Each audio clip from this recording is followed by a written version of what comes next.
Роднините на жртвите од Ласкарци бараат на обвинетите да им се суди за убиство. Тие испратиле предлог до јавното обвинителство и основниот суд делото да биде преквалификувано. Според нив на обвинетите не треба да им се суди за тешки дела против безбедност на луѓето и имотот во сообраќајот. Ние не се согласуваме со делото сообраќајна незгода, казниво по член 300, туку предлагаме да овој кривично правен настан, кај што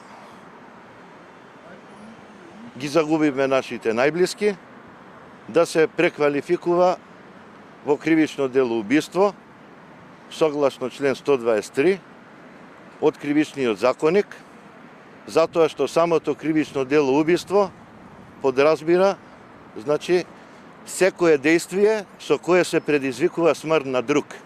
Вештакот Милан Ќосавски, професор од ФЕИП на денешното рочиште во Кривичниот суд, одговараше на прашање на бранителите.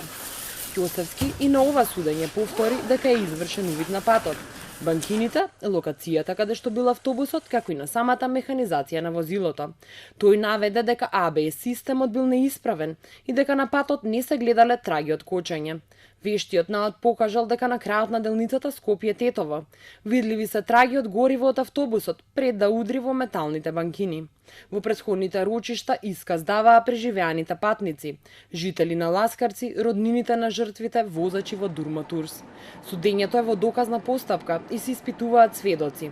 Во несреќата во февруари загинаа 16 луѓе, 37 беа потешко повредени. За автобуската несреќа кај Ласкарци обвинети се 6 лица за тешки дела против безбедноста на луѓето и имотот во сообраќајот. Следното рочиште е закажано за 8 јануари.